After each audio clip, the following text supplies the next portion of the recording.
Class 9 subject science physics अध्याय 8 गति।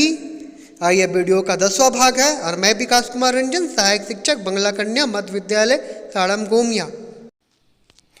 इस वीडियो में आप जान पाएंगे पहला प्रश्न संख्या 121 की प्रश्न संख्या 1, 2, 3, 4 और 5 के हल को, दूसरा एक समान वृत्तीय गति को, तीसरा क्रियाकलाप 8.11 को। और जो बच्चे वीडियो के 9वें भाग को नहीं देखे होंगे उसका लिंक मैं डिस्क्रिप्शन में डाल दूंगा, आप वहाँ देख सकते हैं।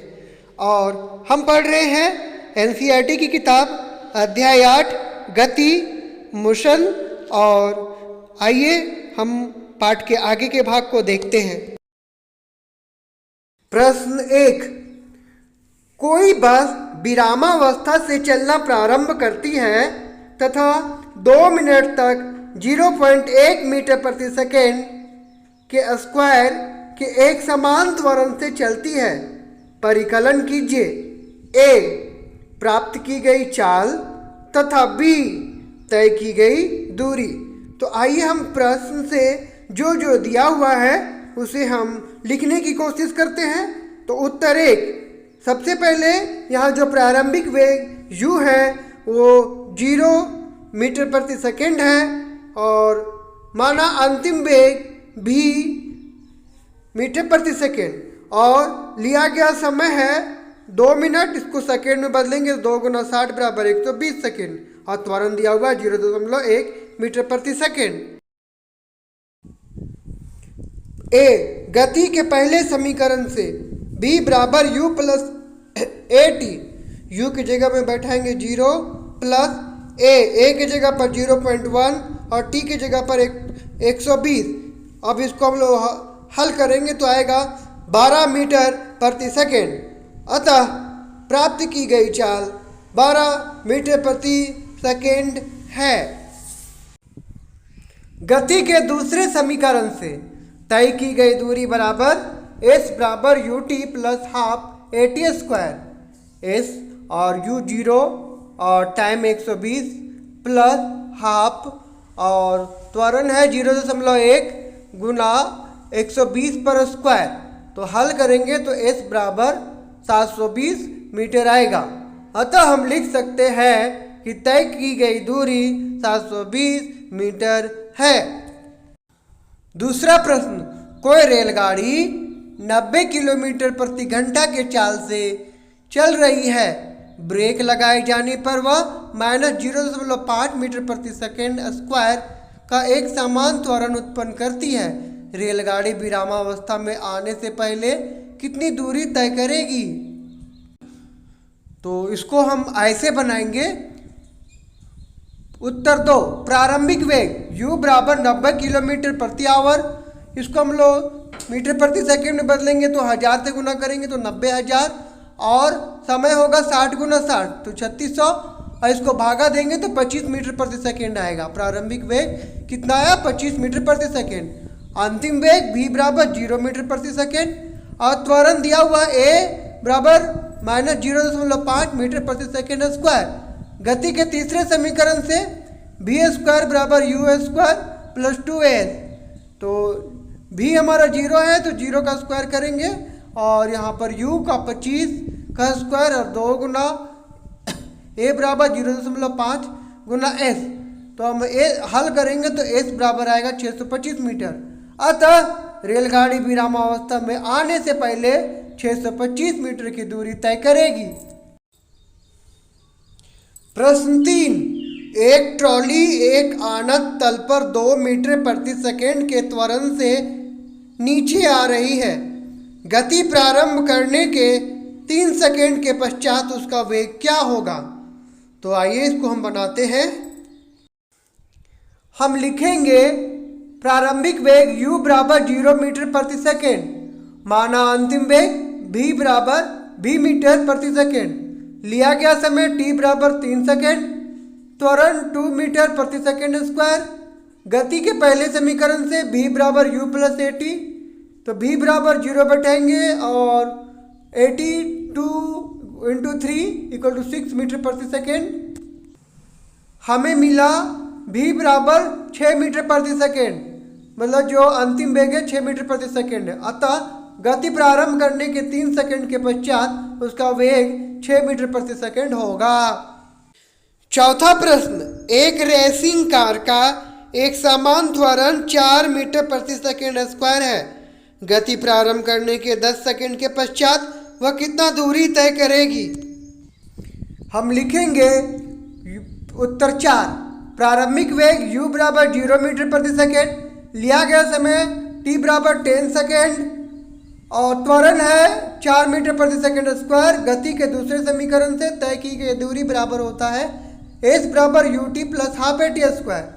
तो s और u 0 है और t 10 है और 1/2 गुना 4 गुना 10, s और ये 0 काटेंगे तो 2 गुना 10 गुना 10 आएगा और s बराबर होगा 200 मीटर। अतः गति प्रारंभ करने के 10 सेकेंड के पश्चात वो 200 मीटर की दूरी तय करेगी। पांचवा प्रश्न, किसी पत्थर का ऊर्ध्वाधर ऊपर की ओर 5 मीटर प्रति सेकेंड के वेग से फेंका जाता है। यदि गति के दौरान पत्थर का नीचे की ओर दिष्ट त्वरण 10 मीटर प्रति सेकेंड स्क्वायर है तो पत्थर के द्वारा कितनी ऊंचाई प्राप्त की गई तथा उसे वहां पहुंचने में कितने समय लगा? उत्तर 5, प्रारंभिक वेग u बराबर 5 मीटर प्रति सेकेंड, उच्चतम बिंदु पर अंतिम वेग v बराबर 0 मीटर प्रति सेकेंड, त्वरण a बराबर -10 मीटर प्रति सेकेंड स्क्वायर। गति के तीसरे समीकरण से v स्क्वायर बराबर u square plus 2h, v की जगह पर बैठा देंगे 0 और u की जगह पर बैठा देंगे 5।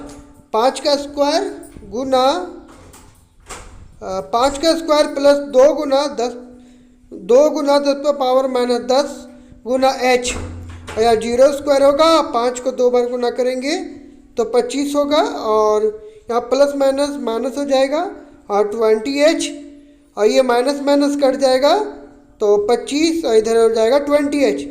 h बराबर 25/20 बराबर 1.25 मीटर। गति के पहले समीकरण से v बराबर u plus A T, v की जगह पर बैठा देंगे 0 और ये 5 प्लस और ये -10 गुना t और ये हो जाएगा 5 प्लस माइनस माइनस 10t और ये हो जाएगा 5 और -10t, तो 5/10 बराबर t, तो t बराबर आ जाएगा 0.55। अतः पत्थर के द्वारा 1.25 की ऊंचाई प्राप्त की गई तथा उसे वहां पहुंचने में 0.55 का समय लगा। एक समान वृत्तीय गति, जब वस्तु के वेग में परिवर्तन होता है तब हम कहते हैं कि वह वस्तु त्वरित हो रही है। वेग में यह परिवर्तन वेग के परिमाण या गति की दिशा में या दोनों के कारण हो सकता है। क्या आप एक उदाहरण के बारे में सोच सकते हैं जिसमें एक वस्तु अपने वेग के परिमाण को नहीं बदलती परंतु अपने गति की दिशा को बदलती है? किसी बंद पथ मार्ग पर एक वस्तु की गति का उदाहरण ले। चित्र 8.9a किसी एथलीट धावक को एक आयताकार पथ ABCD के अनुदिश दर्शाता है।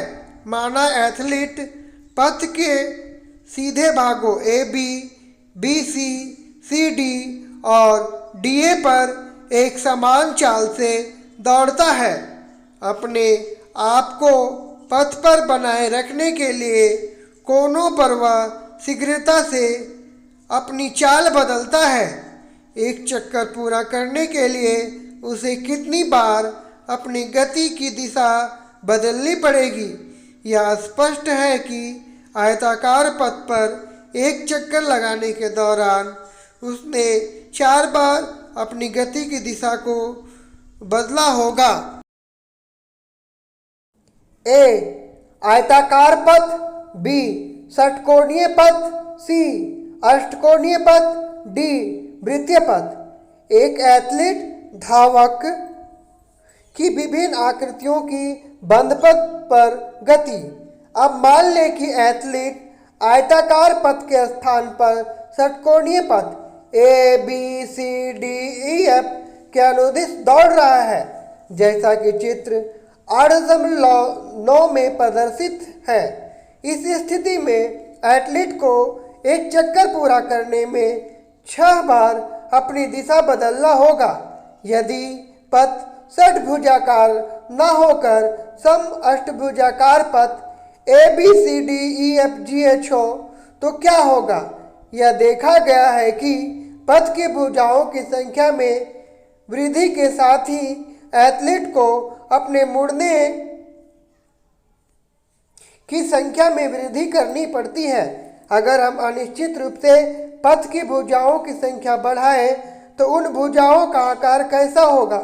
यदि आप ऐसा करते हैं तो आप पाएंगे कि सभी भुजाओं की लंबाई घटकर एक बिंदु के समान हो जाएगा।